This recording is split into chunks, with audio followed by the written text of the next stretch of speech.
नमस्कार, आप देख रहे हैं वर्ल्ड नाउ। मैं हूं आपके साथ विवेक शांडिल्य। आज जानते हैं वर्ल्ड नाउ में आज आपके लिए क्या है इंपॉर्टेंट खबरें। वर्ल्ड नाउ में सबसे पहले बात होगी मिडल ईस्ट की, जहां जंग के बीच ईरान ने दो टूक मैसेज दे दिया है और साफ कर दिया है कि अमेरिका से बातचीत का तो अब कोई सवाल ही नहीं उठता है। यानी तेहरान ने सिर्फ विनाश तय कर लिया है, सर्वनाश तय कर लिया है और कयामत तक ये लड़ाई जारी रखने का फैसला कर लिया है। यानी तेहरान का साफ मानना है कि वॉशिंगटन के साथ न बातचीत होगी और न ही किसी तरह की डील। इतना ही नहीं, ईरान के उप विदेश मंत्री ने अमेरिका पर बहुत गंभीर आरोप लगाया है। उन्होंने कहा कि अमेरिका ने ही इस जंग को ईरान पर थोपा है, लेकिन खत्म इसे ईरान करेगा। यानी साफ है, इस टकराव में डिप्लोमेसी के सारे दरवाजे ऑलमोस्ट बंद हो चुके हैं। और आप जानते हैं, जब बातचीत बंद हो जाती है तो सिर्फ और सिर्फ इंसानी खून से जमीन सींची जाती है। मिसाइल, ड्रोन, एयर स्ट्राइक ही इस वक्त बोल रहे हैं। इसी वजह से ईरान चारों तरफ अंधाधुंध हमले कर रहा है, अमेरिकी ठिकानों को निशाने बना रहा है। इजराइल के बड़े शहरों पर मिसाइलों की बारिश हो रही है, तस्वीरें भी आपको दिखाएंगे। और सबसे बड़ा सवाल अभी सिर्फ ये जवाबी हमला है, लेकिन ईरान जब फुल स्केल अटैक करेगा, तेहरान जब फुल स्केल अटैक करेगा, तब जंग की तस्वीर क्या होगी और आखिर अमेरिका को ठंडा करने का ईरान का प्लान क्या है। अगली खबर में बात करेंगे दुनिया की सबसे ताकतवर सैन्य ताकत और उसका सबसे भरोसेमंद मिसाइल डिफेंस सिस्टम थाड। लेकिन अमेरिका के इसी सुरक्षा कवच पर उठ गया है सबसे बड़ा सवाल, क्योंकि ईरान ने एक ऐसा दावा कर दिया है जिससे वॉशिंगटन से लेकर तेल अवीव तक खलबली मच गई है। ईरान ने कहा है कि अमेरिका जिस थाड मिसाइल डिफेंस सिस्टम पर सबसे ज्यादा भरोसा करता था, उसी ताकत को ईरानी मिसाइलों ने चुनौती दी। दावा है कि ईरान के हमले में अमेरिकी डिफेंस शील्ड बेअसर हो गया और थाड डिफेंस सिस्टम को निशाना बनाकर उसे नेस्तनाबूद कर दिया गया। यानी जिस सिस्टम को बैलिस्टिक मिसाइलों को आसमान में ही खत्म करने के लिए बनाया गया था, वही सिस्टम सवालों के घेरे में है। यानी कि अमेरिका का हवाई सुरक्षा कवच फेल होता नजर आ रहा है। तो क्या वाकई ईरान ने दुनिया के सबसे ताकतवर एयर डिफेंस को भेद दिया है? और अगर ऐसा है तो फिर अमेरिकी बेसिस की सुरक्षा का क्या होगा? और अमेरिका पर अब कहर टूटना लगभग तय माना जा रहा है। इसके बाद बातचीत करेंगे आपदा में अवसर की। वर्ल्ड नाउ में बड़ी खबर होगी। एक तरफ जहां पर नेतन्याहू और डोनाल्ड ट्रंप मझधार में फंसे हुए हैं, वहीं मिडिल ईस्ट की इस जंग में चीन और रूस दोनों इसे एक अवसर की तरह देख रहे हैं। रक्षा जानकार मानते हैं कि चीन और रूस मिलकर ईरान के बीच अमेरिका को बहुत लंबी जंग में फंसाना चाहते हैं। एक ऐसी जंग जो बहुत थका देने वाली होगी और बहुत ज्यादा नुकसानदायक होगी। और इस लड़ाई में अमेरिका लगभग अकेला क्यों दिख रहा है? नेटो और यूरोप के कई बड़े देश अब तक ईरान के खिलाफ खुलकर मैदान में नहीं उतरे हैं। यहां तक कि यूरोप की कुछ कंट्रीज ईरान पर इस हमले को अवैध भी बता रहे हैं। खबरें यह भी है कि अमेरिकी राष्ट्रपति डोनाल्ड ट्रंप ने इस पूरे सैन्य ऑपरेशन पर अपने यूरोपीय सहयोगियों से ज्यादा सलाह मशवरा भी नहीं किया। यही वजह है कि पश्चिमी गठबंधन में दरार के संकेत भी दिखने लगे हैं। वहीं दूसरी तरफ रूस और चीन इसे मौके की तरह देख रहे हैं और रूस यूक्रेन पर हमले तेज कर सकता है। वहीं चीन साउथ चाइना सी में अमेरिका के घटते प्रभाव को देखते हुए ताइवान की ओर बढ़ सकता है। डिटेल से समझेंगे ये स्टोरी और बताएंगे आपको कैसे इस हमले ने पूरे ग्लोबल ऑर्डर को बदलने की शुरुआत कर दी है। तो चलिए शुरुआत करते हैं और देखते हैं तफसील से इन तमाम खबरों को। वर्ल्ड नाउ में सबसे पहले हम आपको दिखाते हैं ईरान का वो अटैक जिसमें 27 अमेरिकी सैनिकों के मारे जाने की खबर आ रही है। वो तस्वीर बिग स्क्रीन पर हम आपको दिखाएंगे। पीसीआर से रिक्वेस्ट करूंगा, अभी एचएल में वो विजुअल चले थे, वो विजुअल जल्दी से यहां स्क्रीन पर लेकर आए जो हेडलाइंस में चली थी। लेकिन ईरान ने साफ साफ कह दिया है, अमेरिका से कोई समझौता नहीं होगा। हमले किस तरह से जारी है लगातार देखिए। रात के अंधेरे में इस तरह से धमाके होते हैं तेल अवीव में, इजराइल के अलग अलग शहरों में। एक तरफ जहां इजराइल और दूसरी तरफ ईरान पलटवार कर रहा है। ईरान ने अमेरिका के एक शिप को निशाना बनाया है, जिसकी तस्वीर इस वक्त आप देख रहे हैं। इसमें 27 अमेरिकी सैनिकों के मारे जाने का दावा आईआरजीसी कर रहा है। किस जबरदस्त तरीके से धमाके हो रहे हैं, जरा एम्बियंस लेकर आइएगा, अगर एम्बियंस हो इस विजुअल में। ये देखिए तस्वीरें, ये बहुत बड़ी शिप आपको नजर आ रही है। इसे बीच समंदर में धमाके के साथ उड़ा दिया गया और इसके बाद यहां से 27 अमेरिकी सैनिकों के मारे जाने की खबर आ रही है। ये कोई आम अटैक नहीं है, ये बहुत बड़ा हमला है और अमेरिका के अंदर हाहाकार मचा हुआ है। अमेरिकी सैनिक ये कह रहे हैं कि हम इजराइल की जंग क्यों लड़ें, इजराइल के लिए हम अपने लोगों की बलिदान क्यों दें, हम अपने लोगों को मौत के घाट क्यों उतारें। वजह है ये, जरा फुल स्क्रीन तस्वीर देखिए किस तरह से इस शिप को बीचों बीच समंदर में डुबो दिया गया, जिसमें 27 अमेरिकी सैनिकों के खबर आ रही है।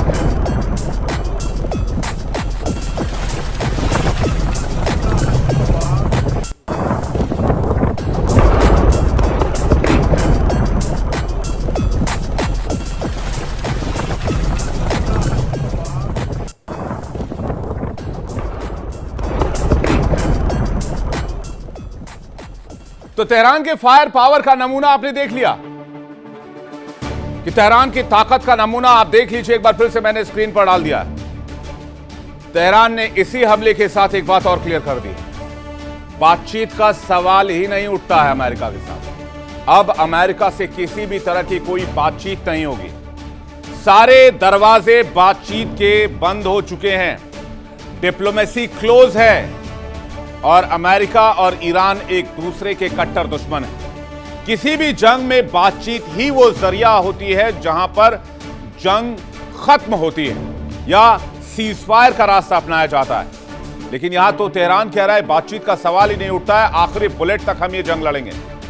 यहां तक कि तेहरान के उप विदेश मंत्री ने भारत की सरजमी से अमेरिका को करारा जवाब दिया और जंग थोपने का आरोप लगाया और साथ ही यह भी कहा कि अगर अमेरिका ने जंग की शुरुआत की है तो खत्म से तेहरान करेगा। मतलब यह है कि इस लड़ाई का कोई और छोर नहीं है, इसलिए ईरान चारों तरफ अंधाधुंध हमले कर रहा है। चलिए थोड़ा डिटेल से समझते हैं कि ईरान का अमेरिका को ठंडा करने का यह प्लान क्या है और ईरान कैसे स्ट्रेटेजिकली चल रहा है, कैसे अपने हथियारों को बहुत बचा बचा कर इस्तेमाल कर रहा है। ईरान और इजराइल यूएस के बीच जंग लगातार जारी, दोनों देशों के बीच जुबानी जंग भी छिड़ी हुई। अटकलें लगाई जा रही है कि यूएस ईरान में ग्राउंड ऑपरेशन शुरू कर सकता है, यानी कि बूट्स ऑन ग्राउंड कर सकता है। हालांकि डोनाल्ड ट्रंप ने पहले ही इससे इनकार किया है। डोनाल्ड ट्रंप जानते हैं कि वो एक और वियतनाम नहीं कर सकते, एक और अफगानिस्तान नहीं कर सकते, क्योंकि ईरान में अगर अमेरिकी सैनिक घुसे तो फिर घुसने का रास्ता तो होगा, वहां से वापस आने का कोई रास्ता नहीं होगा। इस बीच ईरान के विदेश मंत्री अब्बास अराक्ची ने क्लियर वार्निंग दे दी।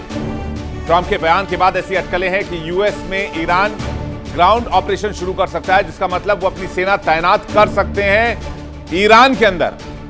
तो अराक्ची से जब ये सवाल पूछा गया कि अगर बूट्स ऑन ग्राउंड अमेरिका ने किया तो फिर क्या होगा, तो उन्होंने कहा कि अगर ऐसा होता है तो इसके नतीजे बहुत ज्यादा खतरनाक होंगे। खुद सुनिए। So you can see, the quality of our missiles, how much they are upgraded after the last war, because we learned lots of lessons. And we are prepared for any other eventuality, even, a ground invasion. So our soldiers are prepared for any scenario. When I said that we are waiting for them, it didn't mean that we are waiting for continuation of the war. No, but we have prepared ourselves to confront with any scenario, with any eventuality, any possibility. How much they are upgraded after the last war, because we learned lots of lessons. And we are prepared for any other eventuality, even, a ground invasion. So our soldiers are prepared for any scenario. When I said that we are waiting for them, it didn't mean that we are waiting for continuation of the war. No, but we have prepared ourselves to confront with any scenario, with any eventuality, any possibility, and we know that we can handle that. वो कह रहे हैं कि हम किसी भी situation के लिए तैयार हैं और हमने इसके लिए बहुत प्रिपेयर किया है। यानी ईरान की तैयारी बहुत लंबे समय से चल रही थी, वो जमीनी ऑपरेशन से निपटने के लिए भी तैयार है। उन्होंने ये भी कहा कि यूएस और इजराइल के बीच युद्ध बढ़ने पर, यूएस और इजराइल के साथ युद्ध बढ़ने पर उनका वॉशिंगटन के साथ सीजफायर अब बातचीत करने का भी कोई इरादा नहीं। एक इंटरव्यू में अराक्ची ने कहा कि ईरान की सेना किसी भी हालात के लिए तैयार है और चेतावनी दी कि अमेरिका ने जिस जंग की शुरुआत की है उसके बहुत खतरनाक नतीजे होने वाले हैं। इसका इल्म भी अमेरिका को नहीं रहा होगा कि अमेरिका इतनी बुरी तरीके से यहां फंसेगा। अराक्ची ने कहा कि हमें भरोसा है कि हम उनका सामना कर सकते हैं और हमारे पास इतना फायर पावर है। जब यूएस के जमीनी हमले के बारे में पूछा गया तो अराक्ची ने कहा कि हम उनका इंतजार कर रहे हैं। अराक्ची ने कहा कि हमने पिछली लड़ाइयों से सबक सीखा है और अब उसे भरोसा है कि अगर युद्ध जमीन पर बढ़ता है तो उसकी सेना यूएस का सामना करने में बहुत सक्षम है। अराक्ची ने वॉशिंगटन से बातचीत की सभी संभावनाओं को खारिज कर दिया और कहा कि देश भर में यूएस और इजराइल के चल रहे हवाई हमलों के बावजूद तेहरान सीजफायर नहीं शुरू करेगा। इधर ईरान के उप विदेश मंत्री सईद खातिबजादेह भारत में हैं। उन्होंने कहा मौजूदा संघर्ष ईरान के अस्तित्व के खिलाफ युद्ध है। उनके मुताबिक दुश्मन ईरान को खत्म करना चाहते हैं, इसलिए देश मजबूती से जवाब दे रहा है। खातिबजादे ने कहा कि ईरान राष्ट्रवाद और साहसिक लड़ाई लड़ रहा है। उनका कहना है कि हमलावरों को पीछे धकेलना और जवाब देना जरूरी है। उन्होंने कहा कि जहां जहां से अमेरिकी हमले शुरू हो रहे हैं वहां वहां जवाबी कार्रवाई की जाएगी, चाहे वो दुनिया का कोई भी देश ही क्यों ना हो। ईरान के उप विदेश मंत्री खातिबजादे ने अमेरिका पर कूटनीति का दिखावा करने का भी आरोप लगाया। उन्होंने कहा कि अमेरिका एक धोखेबाज मुल्क है, एक तरफ बातचीत की बात करता है जबकि दूसरी तरफ सैन्य जमावड़ा बढ़ाता है और सैनिक कार्रवाई शुरू करता है। खातिबजादे ने यह भी कहा कि यह सब शक्ति की रणनीति का हिस्सा है। उन्होंने कहा कि ईरान को सिर्फ रिजीम कहना गलत है क्योंकि देश की मजबूत संस्थागत व्यवस्था है। उनके मुताबिक सुप्रीम लीडर की हत्या के बावजूद ईरान की सरकार और संस्थाएं सामान्य रूप से काम करती रहीं। उन्होंने यह भी कहा कि यही ईरान की मजबूती और प्रतिष्ठा को दिखाता है। ईरान के विदेश मंत्री के बयान के बाद यूएस डिफेंस सेक्रेटरी का बयान आया। उन्होंने कहा कि यूएस ने अभी ईरान में जंग शुरू की है। यूएस डिफेंस सेक्रेटरी पीट हेग्सेथ ने कहा कि अगर ईरान को लगता है कि यूनाइटेड स्टेट्स मौजूदा जंग जारी नहीं रख सकता है तो वो गलत है, यानी अमेरिका भी पलटवार कर रहा है। आने वाले दिनों में ईरान पर हमले तेज हो सकते हैं लेकिन ईरान इसके लिए तैयार है। अमेरिकी रक्षा मंत्री पीट ने कहा कि अमेरिका और इजराइल की संयुक्त सैन्य ताकत अभी पूरी तरीके से इस्तेमाल नहीं की गई है। उनका कहना है कि अगर अभी तक लोगों को लग रहा है कि बहुत बड़ा हमला हो चुका है तो उन्हें इंतजार करना चाहिए क्योंकि आगे और भी बड़ा सैन्य अभियान होने वाला है। हेग्सेथ ने दावा किया कि अमेरिका के पास हथियारों की कोई कमी नहीं है और जरूरत पड़ने पर यह अभियान लंबे समय तक चलाया जा सकता है। लेकिन क्या यह अभियान वाकई लंबे समय तक चलाया जा सकता है? अमेरिका इसे लंबे समय तक चलाने के लिए क्या तैयार है? आइए देखते हैं ईरान का इजराइल पर कहां कहां हमला हुआ। तेल अवीव, हाइफा और यरूशलेम को निशाना बनाया गया। यरूशलेम में जो अल अक्सा मस्जिद है वहां जुमे की नमाज भी कैंसिल कर दी गई। ईरान के मिसाइल हमलों से पूरे इलाके में तनाव बढ़ा हुआ है। यरूशलेम में लगातार सायरन बज रहे हैं। लेबनान से हिजबुल्लाह ने भी मोर्चा खोल दिया है। दक्षिणी लेबनान से एंटी टैंक मिसाइल हमले किए जा रहे हैं। इजरायली सेना ने सैन्य दल को निशाना बनाया। हमले में 3 इजरायली सैनिक घायल हुए हैं। वहीं आपको बता दें मिडल ईस्ट में जंग का खतरा और ज्यादा गहरा गया है। ईरान इजराइल टकराव ने वैश्विक चिंता भी बढ़ा दी है। ग्लोबली टेंशन भी बहुत एस्केलेट कर चुका है, ये बात भी सही है। इजराइल पर हमले का एक एक्सक्लूसिव वीडियो भी सामने आया जिसमें दिख रहा है कि ईरानी सेना ने इजराइल पर क्लस्टर बमों का इस्तेमाल किया। जल्दी से स्क्रीन पर लेकर आइए तस्वीरें क्लस्टर बमों की। एक साथ झुंड में जब छोटे छोटे मिसाइल्स आते हैं, बड़ी स्क्रीन पर, बिग स्क्रीन पर ये विजुअल लेकर आइए। ये आसमान में आप किसी ड्रोन शो की पिक्चर नहीं देख रहे हैं। आपने ऐसे ड्रोन शो देखे होंगे जिसमें ड्रोन्स कुछ इस फॉर्मेशन में दिखते हैं, लेकिन यहां जो आप देख रहे हैं ये ड्रोन्स नहीं है, ये क्लस्टर बम है। ये एक मिसाइल के साथ आए, आईसीबीएम के साथ आए और उस आईसीबीएम के साथ छोटे छोटे क्लस्टर्स में बट गए। यानी एक मिसाइल कम से कम 200-250 क्लस्टर बमों को लेकर आया और ये बेतहाशा होकर पूरे इजराइल पर गिरने लगे और इनसे काफी नुकसान भी हुआ है क्योंकि इनमें से कुछ को इंटरसेप्ट किया जा सकता है। आप समझिए कि अगर आयरन डोम एयर डिफेंस सिस्टम है तो इसमें से 5, 10, 20 या 50 छोटे क्लस्टर बमों को टारगेट किया जा सकता है, इंटरसेप्ट किया जा सकता है, लेकिन 250-300 बमों को एक साथ इंटरसेप्ट करना बहुत मुश्किल है आयरन डोम के लिए भी। इसलिए इजराइल में भी खौफ बढ़ रहा है। स्थानीय मीडिया और रक्षा विशेषज्ञों के मुताबिक यह हमला ईरान की ओर से इजराइल पर बढ़ते तनाव का सीधा संकेत है। जरा फुल स्क्रीन तस्वीर आपको दिखाते हैं। यह तस्वीर आप देखिए किस तरह से क्लस्टर बमों से इजराइल के ऊपर अटैक किया गया। ये तस्वीर एक बार फिर से देखिए, फुल स्क्रीन तस्वीर आपके सामने। ये कोई ड्रोन नहीं है, ये कोई मीटियोर शावर नहीं है, ये छोटे छोटे क्लस्टर बम हैं इजराइल के आसमान में जो ईरान की तरफ से दागे हैं, जिसे सिर्फ एक मिसाइल से दागा गया और एक मिसाइल से इतने सारे बम निकले क्लस्टर्स के रूप में। ईरान ने क्लस्टर मिसाइल तकनीक का इस्तेमाल करके चौंका दिया है अमेरिका और इजराइल को। इजरायली अधिकारियों ने फिलहाल हमले की पुष्टि करते हुए यह कहा है कि सुरक्षा बल तुरंत सतर्क हो गए और जवाबी कदम उठाए जा रहे हैं। ईरान इजराइल लड़ाई के दौरान क्लस्टर बम वाली मिसाइलों के इस्तेमाल की खबरों के बाद मिडल ईस्ट में तनाव बढ़ गया, अमेरिका में तनाव बढ़ गया, इजराइल में तनाव बढ़ गया। इजरायली अधिकारियों का दावा है कि ईरान ने क्लस्टर वॉरहेड वाली बैलिस्टिक मिसाइलों को इजरायली इलाके की ओर लॉन्च किया और इन हथियारों के कथित इस्तेमाल ने इंटरनेशनल बहस छेड़ दी है कि आखिर ईरान के पास और कौन कौन सी तकनीक है। ये तो पहली बार क्लस्टर बमों का इस्तेमाल हो रहा है, तो क्या ईरान के पास कुछ ऐसे हथियार भी हैं जिसके बारे में हम और आप नहीं जानते, जिसके बारे में अमेरिका नहीं जानता, इजराइल नहीं जानता? इसी बीच आइए जानते हैं कि यह हथियार कितने खतरनाक हैं और इन्हें बनाने में कितना खर्च आता है, क्या होता है क्लस्टर बम, काम कैसे करता है। दरअसल एक ही मिसाइल के अंदर कई छोटे छोटे बम फिट किए जाते हैं। क्लस्टर्स में ये बम फिट किए जाते हैं और जब ये हवा में पहुंचते हैं, टारगेट पर पहुंचते हैं, तो ये सारे बम जो है वो अपने क्लस्टर से अलग हो जाते हैं और क्लस्टर से अलग होकर पूरे आसमान में छा जाते हैं और फिर टारगेट के इर्द गिर्द गिरने लगते हैं। क्लस्टर बम को अक्सर ऊंचाई पर ही विस्फोट किया जाता है। ये टारगेट से बहुत ऊपर हवा में खुल जाते हैं। क्लस्टर म्यूनिशन एक साथ कई टारगेट पर हमला करता है। एक क्लस्टर कंटेनर 9 से लेकर 100 सबम्यूशन तक छोड़ सकता है। क्लस्टर बम की सही लागत उसके टाइप, डिलीवरी सिस्टम और टेक्नोलॉजी के लेवल पर भी काफी डिपेंड होती है। आर्टिलरी शेल में इस्तेमाल होने वाले बेसिक क्लस्टर हथियार एडवांस प्रिसीजन गाइडेड सिस्टम की तुलना में काफी सस्ते होते हैं। जैसे एक स्टैंडर्ड 155 mm आर्टिलरी शेल की कीमत आमतौर पर $500 से $3000 के बीच होती है। भारतीय मुद्रा में यह रकम लगभग 42,000 रुपए से 2.5 लाख रुपए के बीच है। इसे क्लस्टर म्यूनिशन के तौर पर भी इस्तेमाल किया जाता है। यह शेल एक बार फायर होने पर छोटे छोटे एक्सप्लोजिव सब म्यूनिशन बनाते हैं। साल 2008 में क्लस्टर बम के उपयोग के खिलाफ एक संधि की गई थी। यह अंतर्राष्ट्रीय संधि क्लस्टर बमों के उपयोग, भंडारण, हस्तांतरण और उत्पादन पर सैंक्शंस लगाती है। यानी इस बम को रखना, इसको इस्तेमाल करना, इसको चलाना, सब कुछ बैन है। कुल 111 देशों और 12 अन्य संस्थाओं ने इस पर हस्ताक्षर किए। लेकिन उस समय ईरान ने, इजराइल ने और अमेरिका सहित कुछ और सैन्य शक्तियों ने इस संधि में शामिल होने से इनकार कर दिया। आरोप है कि 2023 में अमेरिका ने यूक्रेन को क्लस्टर बम दिए थे, जिनका इस्तेमाल रूस के खिलाफ युद्ध में भी किया गया था। खाड़ी में ईरान और अमेरिका, इजराइल के बीच युद्ध लगातार बढ़ रहा है। युद्ध को 7 से 8 दिन हो चुके हैं। ईरान की ओर से इजराइल पर लगातार मिसाइल और रॉकेट हमले किए जा रहे हैं। ईरान भी पीछे नहीं है। ईरान इजराइल के तेल अवीव, हाइफा, जेरूसलम जैसे बड़े शहरों को निशाना बना रहा है।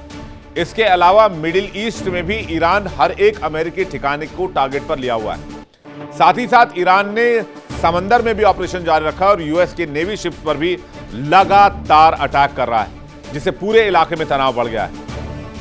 इजराइल में तो लगातार सायरन की आवाज सुनी जा सकती है। वहीं लेबनान में ईरान समर्थित संगठन हिजबुल्लाह ने भी मोर्चा खोल दिया है। दक्षिणी लेबनान में हिजबुल्लाह ने एंटी टैंक मिसाइल से इजरायली सेना के एक सैन्य दल को निशाना बनाया, जिसमें 3 इजरायली सैनिक घायल हो गए। इससे साफ है कि यह संघर्ष अब कई मोर्चों पर फैलता जा रहा है। खाड़ी क्षेत्र में भी हालात बिगड़ रहे हैं। सऊदी अरब के रक्षा मंत्रालय ने बताया कि रियाद के पास मौजूद प्रिंस सुल्तान एयरबेस को निशाना बनाकर दागी गई 3 बैलिस्टिक मिसाइलों को सऊदी एयर डिफेंस ने हवा में ही मार गिराया। लेकिन आखिर कब तक? कहते हैं ईरान के पास मिसाइलों का एक बहुत बड़ा जखीरा है और उससे भी 2 गुना 3 गुना जखीरा आत्मघाती ड्रोन्स का है और वो एक बहुत लंबे युद्ध के लिए तैयारी करके बैठे हैं। आपको बता दें, जिस बेस पर यहां पर एयर डिफेंस का इस्तेमाल किया गया, ये वही बेस है जहां अमेरिकी सैन्य विमान तैनात रहते थे। फिलहाल किसी बड़े नुकसान की खबर नहीं है, लेकिन ये हमला अपने आप में बहुत बड़ा है। अमेरिकी राष्ट्रपति डोनाल्ड ट्रंप ने ईरान के IRGC, सेना और पुलिस को भी वार्निंग जारी कर दी। ट्रंप ने कहा हथियार डाल दें और ईरानी जनता के साथ खड़े हो जाएं। उन्होंने ये भी कहा कि जो लोग हथियार छोड़ देंगे उन्हें माफी दी जाएगी, लेकिन अगर जो लोग लड़ाई जारी रखते हैं तो उन्हें मौत दी जाएगी। ट्रंप ने दुनिया भर में मौजूद ईरानी राजनयिकों से भी अपील की है कि वो शरण मांगे और एक नए ईरान के निर्माण में मदद करें। उनका कहना है कि अमेरिका ये सुनिश्चित करेगा कि भविष्य में ईरान किसी भी पड़ोसी देश या अमेरिका के लिए खतरा ना बने। लेकिन ईरान कह रहा है कि जब हमारे सुप्रीम लीडर को ही मार दिया गया तो फिर अब तो बचने बचाने की कोई बात ही नहीं उठती और बातचीत की भी कोई गुंजाइश नहीं बचती है। कूटनीति लगभग 0 हो चुकी है, डिप्लोमेसी खत्म हो चुकी है। ईरान आखिरी दम तक अब जंग लड़ना चाहता है, वो भी पूरी ताकत के साथ। और आपको अगली खबर में बढ़ने से पहले जंग के नुकसान के आंकड़े भी अभी तक दिखा देते हैं। 7 दिन का लेखा जोखा दिखा देते हैं। किसका दावा क्या है? ईरान ये दावा कर रहा है कि इजराइल के कई सैन्य ठिकाने तबाह कर दिए हैं। अमेरिकी बेस पर भी कई सफल मिसाइल हमले किए हैं। अमेरिकी थार्ड मिसाइल को नष्ट कर दिया है। 1000 से ज्यादा लोगों की मौत हुई है, 4000 से ज्यादा लोग घायल हुए हैं। मिडल ईस्ट में अमेरिकी ठिकानों पर प्रहार किया गया है। कई सैन्य ठिकाने और शहर को भी निशाना बनाया गया है। अमेरिकी सैन्य संपत्ति को भारी आर्थिक नुकसान हुआ है। इजराइल का दावा क्या है? इजराइल का दावा यह है कि ईरान के परमाणु और सैन्य ठिकानों पर उसने सटीक हमले किए हैं। IRGC के टॉप कमांडर और अधिकारियों को मार गिराया है। ईरान के मिसाइल और एयर डिफेंस क्षमता कमजोर की है। ईरान की सैन्य नेतृत्व को बड़ा नुकसान दिया है। अब अमेरिका का दावा क्या है? अमेरिका कह रहा है कि ईरान के मिसाइल लॉन्च साइट और एयर डिफेंस हमने पूरी तरीके से खत्म कर दिए हैं। कई सैन्य ठिकाने नष्ट किए हैं। अपने सैनिकों को नुकसान बहुत कम होने दिया हमने। ईरान की सैनिक क्षमता को कमजोर किया है। लेकिन दावों के बीच सच्चाई यही है कि जंग जितनी लंबी चलेगी, नुकसान उतना ज्यादा बढ़ता चला जाएगा। अमेरिका चाहता तो नहीं है इस जंग में बहुत लंबे समय तक फंसे रहना, लेकिन अमेरिका ने जंग की शुरुआत की है और ईरान जिस हिसाब से पलटवार कर रहा है, ऐसा लगता है उसे लंबे समय तक यहां पर फंसना पड़ सकता है और मिडिल ईस्ट एक लंबे समय तक वॉर के सिचुएशन में फंस सकता है। अगली खबर की तरफ बढ़ते हैं। ईरान ने अमेरिका के घमंड को क्या चकनाचूर कर दिया है? क्या ईरान ने अमेरिकी गुमान को मिट्टी में मिला दिया है? अगर ईरान के दावे को सच माने तो यह खबर सही है। अमेरिका के एयर डिफेंस को तार तार कर दिया है ईरान ने। यानी अमेरिका को जिस एयर डिफेंस सिस्टम पर बहुत गुमान हुआ करता था, पूरी दुनिया में जिस एयर डिफेंस सिस्टम की तारीफ करते हुए अमेरिका थकता तक नहीं था, ईरान ने उसे पूरी तरीके से तबाह कर दिया। या यूं कहें कि दुनिया के सबसे ताकतवर एयर डिफेंस सिस्टम की साख पर ही बड़ा सवाल खड़ा कर दिया। इस एयर डिफेंस का नाम है थर्ड मिसाइल डिफेंस सिस्टम या थर्ड एयर डिफेंस सिस्टम। इस पर अमेरिका को बहुत ज्यादा भरोसा है, हद से भी ज्यादा भरोसा है। लेकिन यही एयर डिफेंस सिस्टम ईरान के स्ट्रेटेजिक अटैक के सामने बेअसर हो गया और नेस्तनाबूद भी हो गया। ईरान का दावा यह है कि उसकी मिसाइलों ने अमेरिकी सुरक्षा कवच को तोड़ दिया। तो कैसे टूटा अमेरिका का एक घमंड, आपको बताएंगे। लेकिन हुआ क्या है पहले ये जान लेते हैं, यानी पूरी खबर देख लेते हैं। देखते हैं। बड़ी खबर यह कि खामेनेई की सेना ने अमेरिकी मिसाइल डिफेंस सिस्टम को नेस्तनाबूद कर दिया, यानी थार्ड को पटखनी दे दी। यूएई, जॉर्डन और कतर में अमेरिकी रडार सिस्टम को निशाना बनाया गया। सैटेलाइट इमेज में इन तीनों देश में ईरानी अटैक से हुई तबाही का मंजर देखा जा सकता है। अमेरिकी थर्ड मिसाइल बैटरी के रडार सिस्टम को निशाना बनाया गया। मिडिल ईस्ट में अमेरिकी मिसाइल डिफेंस सिस्टम को बड़ा झटका लगा है और इसके साथ साथ अमेरिकी एयर बेसिस, अमेरिकी शिप्स और अमेरिका के ठिकाने अब स्टेक पर हैं, यानी कि खतरे में हैं। क्योंकि अब डिफेंस सिस्टम को अगर ईरान ने एक बार भेज दिया है तो वो आगे भी भेज सकते हैं। तो अब क्या करेंगे डोनाल्ड ट्रंप? क्योंकि एक बार अगर एयर डिफेंस सिस्टम लीक हो गया या फिर वो कवच हट गया तो फिर बड़ी मुश्किल हो सकती है यहां पर अमेरिकी सैनिकों के लिए। कई अमेरिकी सैनिक और अमेरिकी सैन्य सामान खतरे में आ सकते हैं। राष्ट्रपति डोनाल्ड ट्रंप ने ईरान पर हमला करने के पहले शायद यह आकलन किया होगा कि तेहरान में सत्ता परिवर्तन बहुत मुश्किल लक्ष्य नहीं होगा। युद्ध के पहले ही दिन सुप्रीम लीडर आयतुल्ला खामेनेई और टॉप कमांडर के मारे जाने के बाद वहां रिजीम चेंज हो जाएगा। अमेरिका वहां एक नई सरकार बना देगा, जैसे वेनेजुएला में हुआ था, राइट? तो वेनेजुएला में क्या हुआ? वेनेजुएला में रात में अमेरिका ने ऑपरेशन शुरू किया। रात में ही वहां के राष्ट्रपति मादुरो को अरेस्ट किया। सुबह तक उन्हें लेकर वो अमेरिका पहुंच गए। रात में चला ऑपरेशन खत्म हो गया और वहां पर यानी कि वेनेजुएला में रिजीम चेंज कर दी गई। वहां के डेप्यूटी जो प्राइम मिनिस्टर थे उनको प्रेसिडेंट बना दिया गया। ठीक वैसे ही सोच रहे थे कि ईरान में भी कैसे ही स्विफ्ट और शॉर्ट ऑपरेशन अमेरिका चलाएगा। लेकिन एक हफ्ता बीत जाने के बाद अब ऐसा लग रहा है कि ट्रंप का दाव ईरान में मुश्किल में पड़ गया। सुप्रीम लीडर की मौत के बाद ईरान यानी कि जो ईरानी सेना है, आईआरजीसी जो है, स्पेशली आईआरजीसी जो खामेनेई की सेना भी कही जाती है, उनके सिर पर खून सवार है। मिडिल ईस्ट में अमेरिकी सैन्य ठिकानों पर एक के बाद एक ताबड़तोड़ हमले किए जा रहे हैं। ईरान ने इन हमलों में अमेरिकी शक्तिशाली एयर डिफेंस को न सिर्फ भेदा है बल्कि उसे तबाह भी कर दिया है। कुछ सैटेलाइट तस्वीरें आई हैं। ये जो अटैक की तस्वीर आप देख रहे हैं, ये इजराइल के ऊपर अटैक की तस्वीर है जहां पर क्लस्टर बम से अटैक किया गया था। एक बार फिर आप तस्वीर देखिए और सैटेलाइट तस्वीर जो आई है वो भी हम आपको दिखाएंगे। अगर वो तस्वीर हो तो प्लीज स्क्रीन पे लगाइएगा। सैटेलाइट तस्वीरों के हवाले से बताया गया है कि ईरान पर हमले के शुरुआती दिनों में ही जॉर्डन में मौजूद एक अमेरिकन थर्ड मिसाइल बैटरी के रेडार सिस्टम पर अटैक हुआ और वो तबाह हो गया। अमेरिकी एयर डिफेंस पर इकलौता हमला नहीं था। आकलन में पाया गया कि संयुक्त अरब अमीरात यूएई में 2 जगहों पर ऐसे ही रेडार सिस्टम वाली बिल्डिंग्स पर भी अटैक हुआ। हालांकि यहां नुकसान के बारे में साफ जानकारी नहीं। अब आपको दिखाते हैं दो ऐसी तस्वीरें जो जंग की सच्चाई और दावों की कहानी बयां करती हैं। एक तरफ सैटेलाइट तस्वीर है जिसमें कि अमेरिकी डिफेंस सिस्टम को निशाना बनाया गया है, उसकी तस्वीर आप देख रहे हैं, और दूसरी तरफ जंग के दावे और जवाबी दावे, यानी इजराइल के हमले में ईरान के फाइटर जेट की तबाही की तस्वीर आप देख रहे हैं। दो तस्वीर आपके सामने है। ईरान के कहर से थार्ड सिस्टम तबाह हो गया और इजराइल के हमले में ईरानी YAK-130 फाइटर जेट को निशाना बनाकर नेस्तनाबूद कर दिया गया। यानी कोई किसी से कम नहीं है, सब एक दूसरे पर नहले पर दहलाए। अब समझते हैं थर्ड सिस्टम पर हमला ये कितना बड़ा लॉस अमेरिका के लिए, यूएस के लिए। अमेरिकी थर्ड मिसाइल बैटरी के रडार सिस्टम पर अटैक, ये बहुत बड़ा सेटबैक है। अब समझिए हजारों की संख्या में क्लस्टर बम आ रहे हैं इजराइल की तरफ से, ईरान की तरफ से इजराइल में, और अगर उनके एयर डिफेंस को भेज दिया जाता है तो तबाही का अनुमान लगाना भी मुश्किल हो जाएगा। अमेरिका जिस थर्ड मिसाइल डिफेंस सिस्टम को अपनी सबसे मजबूत ढाल मानता था, ईरान ने उसका क्या हाल किया है वो तस्वीर आप देख लीजिए जरा। फुल स्क्रीन तस्वीर आप दिखाइए दर्शकों को। ये है वो साइट जहां पर ये डिफेंस सिस्टम डिप्लॉय था, लेकिन उसकी क्या दुर्गति की है ईरान के मिसाइल ने इस एयर डिफेंस सिस्टम की तस्वीर आपके सामने।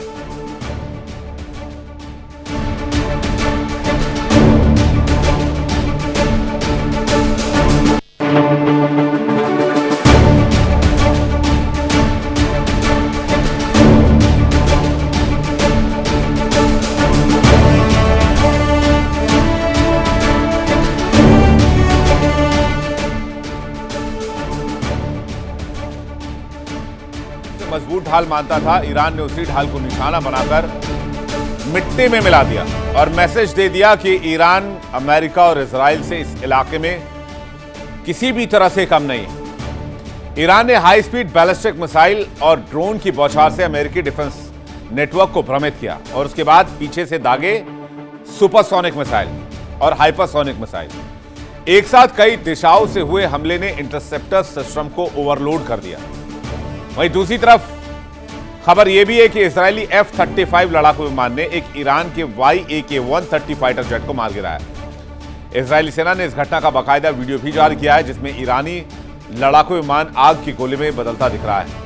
इसे इजरायली F-35 लड़ाकू विमान का पहला शिकार माना जा रहा है और ईरान के पास इससे दो ही फाइटर जेट थे जिसे याकोवलेव YAK-130 फाइटर जेट कहा जाता है, जो कि एक सबसोनिक 2 सीट वाला एडवांस्ड जेट है। यह ट्रेनर और हल्का लड़ाकू विमान है। इसे मूल रूप से याकोवलेव और अमर्ची ने याक AM-130 के रूप में विकसित किया था। इसे एक संभावित हमले वाले विमान के रूप में बेचा गया है। इसका विकास 1991 में किया गया था, पहली उड़ान 1996 में की गई थी। इसका इस्तेमाल खासतौर पर एडवांस्ड जेट ट्रेनर के तौर पर ज्यादा किया जाता है। हालांकि इसकी क्षमताओं को देखते हुए कई देश इसका इस्तेमाल आज भी लड़ाकू विमान के तौर पर, फाइटर जेट के तौर पर करते हैं, जिसमें ईरान भी शामिल है। अब ईरान के इस लड़ाकू विमान को भी जान लीजिए। वर्ल्ड एयरफोर्स 2026 का डेटा, ईरान के पास 2 YAK-130 विमान है। हालांकि ईरान के पास एक्चुअल में कितने विमान है किसी को नहीं पता है। ये विमान रूस में बनाए गए जो कि एडवांस्ड जेट कॉम्बैट एयरक्राफ्ट है। इसमें R-73E short range air to air missile लगी हुई है। यह मिसाइल नजदीकी हवाई लड़ाई में बेहद प्रभावी है। भविष्य में ईरान इन विमानों की संख्या बढ़ा सकता है, लेकिन फिलहाल ऐसे ही एक विमान को इजरायली एयरफोर्स ने IDF ने मार गिराया। हालांकि Islamic Republic of Iran air force ने कभी भी YAK-130 लड़ाकू विमानों की सटीक संख्या बताई ही नहीं। अब थर्ड रेडार सिस्टम पर जो हमला हुआ है उसकी डिटेल भी जान लीजिए। यह मिसाइल डिफेंस सिस्टम की आंख और कान कही जाती है। आइए जानते हैं थर्ड सिस्टम के बारे में, जिस पर अमेरिका को बहुत गुरूर था, लेकिन इस गुरूर को चूर किया ईरान ने। थर्ड सिस्टम में रेडार सबसे अहम हिस्सा होता है। बैलिस्टिक मिसाइल जो है वो उसको ट्रैक करता है, इंटरसेप्ट करने में मदद करता है, और मिसाइल को चूंकि एयर डिफेंस है तो हवा में ही मार गिराता है, वो जमीन तक, लक्ष्य तक नहीं पहुंच पाता। रेडार दुश्मन की मिसाइल को टारगेट तक पहुंचने से पहले पकड़ता है। इंटरसेप्टर मिसाइल को सही दिशा देता है। अमेरिका के पास 8 third battery missile defence system है, जो कि 2 बैटरी यूनाइटेड अरब अमीरात्स में है, 1 बैटरी सऊदी अरेबिया में तैनात है। जॉर्डन के एयरबेस पर एक बैटरी तैनात थी जहां पर अटैक किया गया। ईरान ने जिस थार्ड को निशाना बनाया वो मुवाफक साल्ती एयरबेस जॉर्डन में मौजूद था, ईरान से लगभग 800 किलोमीटर की दूरी पर। यह बेस ईरान से ज्यादा दूर तो नहीं है और इसलिए आसानी से हमले की जद में आया, लेकिन यह महंगा काफी है थार्ड मिसाइल सिस्टम जिसको मारा है ईरान ने। इसमें AN/TPY-2 रेडार का इस्तेमाल होता है। एक बैटरी यानी कि एक यूनिट की कीमत लगभग $500 मिलियन, अगर आप इसे रुपए में आंके तो ये 4,580 करोड़ रुपए की तकरीबन है। अमेरिकी ऑपरेशन का एक बड़ा केंद्र है मुवाफक साल्टी एयरबेस। इस बेस पर 50 फाइटर जेट हैं, ड्रोन है, ट्रांसपोर्ट एयरक्राफ्ट मौजूद हैं। अब जब यहां पर एयर डिफेंस ही नहीं है तो फिर आप 50 से ज्यादा फाइटर जेट को कैसे बचाएंगे, ड्रोन को कैसे बचाएंगे, ट्रांसपोर्ट एयरक्राफ्ट को कैसे बचाएंगे अगले हमलों से, और उसके ऊपर अमेरिकी सैनिकों को कैसे बचाएंगे जब आपका एक बैटरी यहां डाउन हो गया, आपका एयर डिफेंस काम नहीं कर रहा है फिर, या आपके एयर डिफेंस को डाउन कर दिया गया। जॉर्डन में अमेरिकी थार्ड मिसाइल पर हमले की जो तस्वीर आप देख रहे हैं उसमें रडार के पास रेत में 2 गड्ढे दिख रहे हैं। रडार सिस्टम 40 फीट के 5 ट्रेलर में बटा हुआ है, सभी खराब या बुरी तरह से डैमेज हालत में। रिपोर्ट में कहा गया है कि इन रडार बैटरी पर 1 या 2 मार्च को हमला हुआ। इसके अलावा UAE में रुवाइस के पास एक मिलिट्री फैसिलिटी में 3 बिल्डिंग और सदर में एक 4 बिल्डिंग 28 फरवरी से 1 मार्च के दरमियान निशाना बनी। रक्षा विशेषज्ञों का कहना है कि रडार को नुकसान पहुंचाने का मतलब यह नहीं है कि थार्ड सिस्टम पूरी तरह से काम नहीं करेगा, क्योंकि दूसरे कॉन्फ़िगरेशन में है, लेकिन इससे क्षमता जरूर कम हो जाएगी। रडार को आसानी से बदला नहीं जा सकता, यह बहुत बड़ा नुकसान है।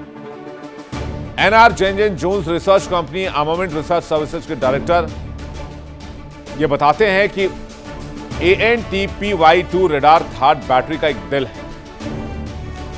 यह इंटरसेप्टर मिसाइलों को लॉन्च करने में मदद करता है, इसके साथ ही बैटरी किट का बहुत महंगा हिस्सा भी है। ऑपरेशन के दौरान इसे नुकसान एक बहुत बड़ा झटका है। इसके लिए रिप्लेसमेंट यूनिट को कहीं और से लाकर तैनात करना पड़ सकता है और इसमें वक्त भी लग सकता है। लेकिन इस वक्त में क्या होगा, बड़ी पिक्चर क्या है? बड़ी पिक्चर यह है कि कह रहे हैं इसको रिप्लेस करने में वक्त लगेगा, तो फिर जॉर्डन के साल्ती मुवाफक एयरबेस का क्या होगा जहां पर अमेरिका की इतनी बड़ी तैनाती है? क्या वो एक्सपोज है और अब वो अंडर अटैक है? और अगर वो अब अंडर अटैक है और एक्सपोज है तो फिर उससे कैसे बचाएगा अमेरिका, ये देखने वाली बात है। चलिए आगे बढ़ते हैं। बात ऐसे 2 खिलाड़ियों की करते हैं जो इस जंग के लिए बहुत लंबे समय से इंतजार कर रहे थे। जी हां, आप बिल्कुल सही समझ रहे हैं। वो 2 खिलाड़ी हैं, एक है रशिया यानी कि रूस और एक है शी जिनपिंग यानी कि चाइना।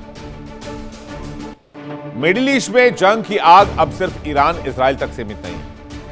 अमेरिका के हमले के बाद हालात ऐसे बनते दिख रहे हैं कि वॉशिंगटन एक लंबी और थका देने वाली जंग में फंसता नजर आ रहा है, और यह बात हम आपको लगातार बताते रहे हैं। कब से बताते रहे हैं? जब से इस जंग की शुरुआत भी नहीं हुई थी, तभी हमने यह कह दिया था कि अमेरिका के लिए यहां हमला करना नुकसानदेह होगा, ठीक नहीं होगा, और इसके लिए बहुत बैकलैश का सामना करना पड़ सकता है डोनाल्ड ट्रंप को।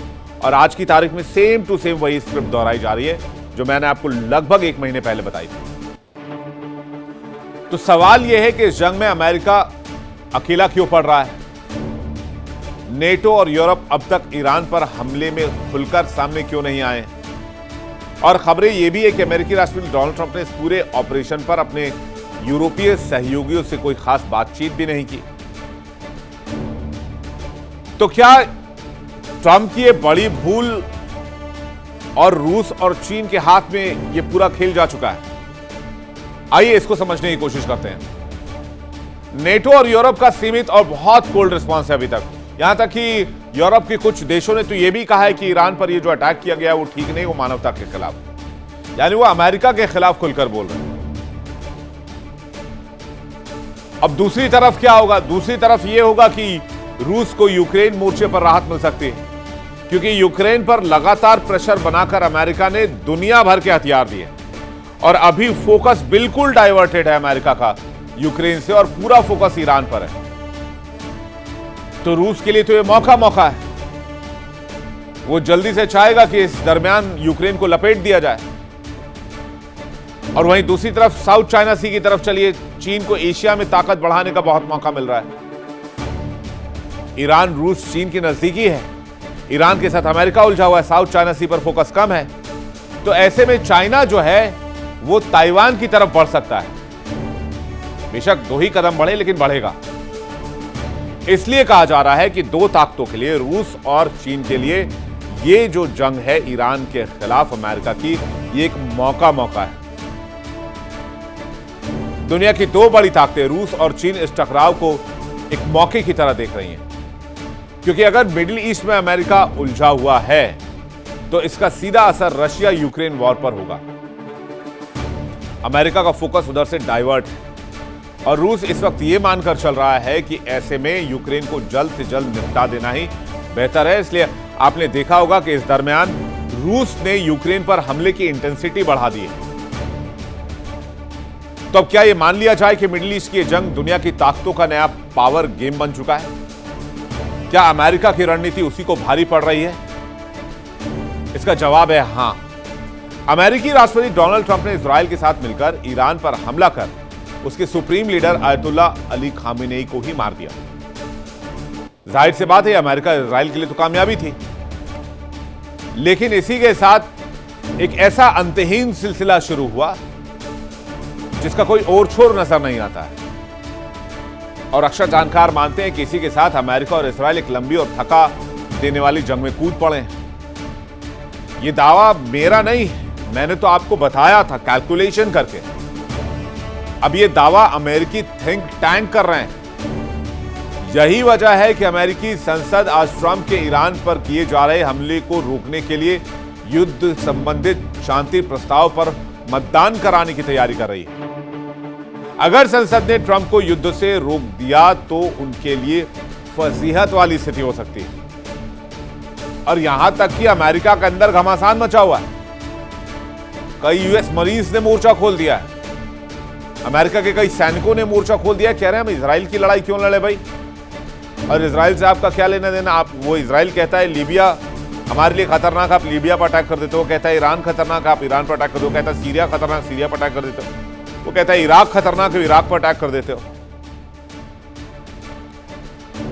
तो वो बहुत नाराज है, अमेरिका के अंदर बहुत नाराजगी। इस पर और कभी बातचीत करेंगे, लेकिन यहां समझिए कि गेम कैसे खेला जा रहा है रूस और चीन की तरफ से। ट्रंप ने ईरान पर अटैक से पहले नेटो से ना ही बात की और ना ही यूरोप से। नेटो, यूरोप अब तक जंग में खुलकर सामने नहीं आए हैं, लेकिन ट्रंप ने दबाव बनाया तो हो सकता है उन्हें मैदान में आना पड़े। लेकिन इसलिए भी वो सवाल पूछेंगे। ट्रंप फिलहाल इस युद्ध को अकेले समाप्त करने की कोशिश कर रहे हैं, लेकिन अगर युद्ध लंबा खींचा और अमेरिका को अपनी फौज ईरान में बूट्स ऑन ग्राउंड करनी पड़ी तो फिर नेटो और यूरोप को भी इसमें शामिल करने की पूरी संभावना है। लेकिन सवाल यह है कि क्या डोनाल्ड ट्रंप के टैरिफ के उस हाकारी फैसले के बाद पूरा यूरोप और नेटो के जो देश हैं वो मानेंगे? नेटो को तो खुद ही खारिज करते रहे डोनाल्ड ट्रंप। नेटो को लेकर क्या बोला था डोनाल्ड ट्रंप ने कि ये एक यूजलेस सैन्य संगठन है जिसका पूरा खर्च अमेरिका उठाता है, इसको खत्म कर देना चाहिए। और अब इसका खामियाजा डोनाल्ड ट्रंप को भुगतना पड़ सकता है, क्योंकि यूरोप और नेटो अभी तक खुलकर सामने नहीं है इस अटैक के बाद। इधर इस बात की पूरी संभावना है कि इसका सबसे बड़ा खामियाजा यूक्रेन को भुगतना पड़ सकता है। कारण, अगर अमेरिका और नेटो यूरोप में ईरान के साथ भिड़े नेटो और यूरोप को लेकर, तो फिर यूक्रेन की हेल्प कौन करेगा? यूक्रेन को हथियार कौन देगा? यूक्रेन को पैसे कौन देगा? जाहिर सी बात है यूक्रेन अलग पड़ेगा। और ईरान पर हमले से सबसे ज्यादा इस वक्त चिंतित यूक्रेन और ताइवान को होना चाहिए, लेकिन यूक्रेन की तो लाइन ही अलग है। इधर ईरान पर हमले के बाद रूस और चीन की एक तरह से लॉटरी लग गई। अफगानिस्तान से निकलने के बाद अमेरिका यूक्रेन को हथियार सप्लाई तक सीमित था। यूरोप भी हथियार और पैसे के जरिए यूक्रेन को मदद कर रहा था। यही कारण है कि 4 साल बाद भी रूस अब तक यूक्रेन को हरा नहीं पाया, लेकिन बर्बाद तो कर ही चुका है। अब अगर अमेरिका और यूरोप ईरान में उलझ गए तो रूस के लिए यूक्रेन मिशन आसान हो जाएगा। वो ईरान को इतनी जल्दी नहीं हारने देगा और इसके लिए वही रास्ता वो अपना सकता है जो अब तक अमेरिका ने और यूरोप ने यूक्रेन के लिए अपनाया था। कैसे अपनाया था, आइए आपको बताते हैं। कैसे अमेरिका और यूरोप ने रूस को फंसाया और वाइस वर्सा वही गेम खेलना चाहते हैं पुतिन। वो चाहते हैं कि अब अमेरिका को यहां फंसाया जाए और ईरान को हर संभव मदद दी जाए। इसके लिए आपको पुतिन का बयान याद करना होगा जिसमें उन्होंने कहा कि ईरान ने अभी तक कोई सैन्य मदद मांगी नहीं है। ईरान अगर सैन्य मदद मांगेगा तो हम हेल्प करेंगे। आइए समझते हैं। 2014 में रूस ने क्रीमिया पर कब्जा कर लिया। पूर्वी यूक्रेन के डोनबास क्षेत्र में रूस समर्थित विद्रोह शुरू हुआ। यूक्रेन और अलगाववादियों के बीच संघर्ष तेज हो गया। 24 फरवरी 2022 को रूस ने यूक्रेन पर हमला कर दिया। रूस को अनुमान था कि हफ्ता 10 दिन 15 दिन 1 महीने में यूक्रेन को ठंडा कर देंगे, घुटने पर ले आएंगे। फुल स्केल अटैक किया गया। मिसाइल का इस्तेमाल, टैंक का इस्तेमाल, हवाई हमले भी किए गए। कई शहरों को निशाना बनाया गया। राजधानी कीव तक सेना पहुंच गई। लेकिन 2022 से जो यूक्रेन ने जवाबी हमला शुरू किया वो आज भी है। और इसके पीछे के मास्टरमाइंड कौन थे? इसके पीछे के मास्टरमाइंड थे यूरोप और अमेरिका। पश्चिमी देशों से हथियार और सैन्य मदद बढ़ी। जंग लंबी खिंचती चलेगी। जंग तो 5वें साल में प्रवेश कर चुकी है। यूक्रेन ने पैसों की मदद से बड़े काउंटर ऑफेंसिव मेजर्स लिए। रूस ने कब्जे वाले इलाकों में रक्षा मजबूत की। ड्रोन और मिसाइल हमलों का एक तेज दौर भी देखा गया। 2024 से तो टेक्नोलॉजी वाली जंग हो गई। दोनों पक्षों ने ड्रोन और लंबी दूरी की मिसाइल का ज्यादा इस्तेमाल किया। रूस ने यूक्रेन के ऊर्जा ढांचों को निशाना बनाना शुरू कर दिया। और इस बीच पश्चिमी देशों ने हथियारों की सप्लाई जारी रखी, क्योंकि अगर पश्चिमी देश हथियार सप्लाई नहीं करते यूक्रेन को तो यूक्रेन तो पहले ही साल में टूट गया होता। पहले साल भी मैं आपको ज्यादा बता रहा हूं। और यही वजह है कि 2025-26 में भी आज तक टकराव जारी है। लड़ाई धीमी चल रही है लेकिन चल रही है। रूस को भी भारी नुकसान हुआ, यूक्रेन को भी भारी नुकसान हुआ और युद्ध खत्म होने के कोई संकेत दिख नहीं रहे। और इसलिए आज की तारीख में रूस के जो रणनीतिकार हैं वो इसे मौके की तरह देख रहे हैं, आपदा में अवसर की तरह देख रहे हैं। रूसी विदेश मंत्री सर्गेई लावरोव ने कहा कि मिडल ईस्ट में बढ़ते तनाव के बीच ईरान के खिलाफ किसी भी अमेरिकी इजराइल सैन्य अभियान को असंभव बनाने के लिए मॉस्को हर कोशिश करेगा। चीन भी इस काम में ईरान की मदद कर सकता है, कारण वो भी यही चाहेगा कि अमेरिका यूरोप ईरान में लंबे समय तक उलझे रहें। इससे एक तरफ तो चीन को अपनी ताकत बढ़ाने में मदद मिलेगी, दूसरी ओर ताइवान को लेकर भी उसके सामने आने वाली अड़चन कमजोर होगी। जहां एक तरफ अमेरिका और इजराइल ईरान को कमजोर करने की कोशिश कर रहे हैं, वहीं दूसरी तरफ रूस और चीन इस टकराव से पैदा हुए मौके को भुनाने की तैयारी कर रहे हैं। अब ताइवान वाला मैटर भी जल्दी से समझ लेते हैं कि कैसे वो मामला शुरू हुआ, कैसे जंग के हालात बने। बात ये शुरू होती है 1949 से, जब चीन में गृह युद्ध के बाद कम्युनिस्ट पार्टी ने मुख्य भूमि चीन पर कब्जा कर लिया और रिपब्लिक ऑफ चाइना की सरकार ताइवान चली गई। यहीं से चीन और ताइवान के बीच विवाद की नींव पड़ी। तब माओ जेडोंग की सरकार थी। राष्ट्रवादी नेता चियांग काई शेक ताइवान चले गए। तभी से ताइवान को चीन अपना हिस्सा मानता है। 1954 से 55 फर्स्ट ताइवान स्टेट क्राइसिस देखने को मिला। चीन ने ताइवान के किनमेन और मात्सू द्वीप पर गोलीबारी कर दी। यूनाइटेड स्टेट्स ने ताइवान को सैन्य समर्थन दिया। सेकेंड ताइवान स्टेट क्राइसिस, चीन ने फिर ताइवान के द्वीप पर हमला बोला। अमेरिका ने नौसेना भेजकर ताइवान की मदद की। 1995-1996 में आ जाई third Taiwan state crisis. Taiwan चुनाव से पहले चीन ने मिसाइल परीक्षण कर दिए। फिर अमेरिका ने विमान वाहक पोत ताइवान स्ट्रेट में भेज दिए। 2022 में नैन्सी पेलोसी ने ताइवान की यात्रा की। चीन ने बड़े पैमाने पर सैन्य अभ्यास शुरू किए। फिर आ जाइए 2024 से 2026 के दौर में, जहां चाइना लगातार उकसावे की कार्रवाई करता रहा है, अपने सैन्य विमान ताइवान की ओर भेजता रहा है, जबकि अमेरिका लगातार कहता रहा है कि ताइवान के करीब आना भी चीन के लिए नुकसानदेह साबित हो सकता है। और आज की तारीख में यह अपॉर्चुनिटी क्यों है चीन के लिए? क्योंकि चीन ताइवान को अपना प्रांत मानता है, लेकिन ताइवान खुद को स्वतंत्र देश बताता है और लंबे समय से संघर्ष जारी है। आज की तारीख में साउथ चाइना सी में अमेरिका का दबदबा कम है, अमेरिकी नेवी का दबदबा कम है, क्योंकि अमेरिका ने पूरा फोकस, पूरा टारगेट किया हुआ ईरान के इर्द गिर्द। तो चीन उधर देख रहा है कि ताइवान के लिए अच्छी अपॉर्चुनिटी और ताइवान में 2-3 कदम आगे बढ़ा जा सकता है। तो ये 3 देशों का जो त्रिकोण है उसने अमेरिका के लिए बहुत बड़ा वॉर जोन बना दिया है। वर्ल्ड नाउ में फिलहाल इतना ही, छोटा सा ब्रेक पे जाने से पहले आपको बता दें इंडिया डेली अब आपके स्मार्ट टीवी पर भी मौजूद है। इंडिया डेली 24/7 देखिए अपने स्मार्ट टीवी पर लाइव और लगातार।